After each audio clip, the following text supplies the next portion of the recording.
कडे झाले तरी आपण ओळखून घ्यायचे की आपल्या शेळीला काहीतरी व्हायला लागलंय, कारण जास्त झाल्यानंतर परत कव्हर करायचं ते थोडं अवघडच असते.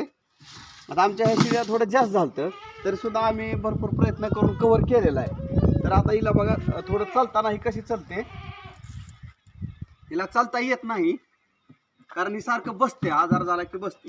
हिला ताप येणं, संडास लागणं ही अशी लक्षणं असतात ह्या आजारामध्ये.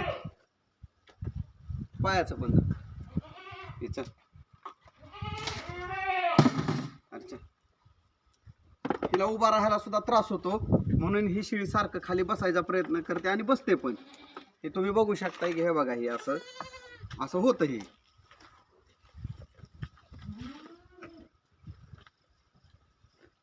आणि ह्या आजाराच्या औषधाबद्दल मी तुम्हाला एक लगेचच माहिती सांगणार आहे की याला कुठली औषधं द्यायची, कशी द्यायची, त्याच्यामध्ये काय कमी पडतं, काय जास्त असतं.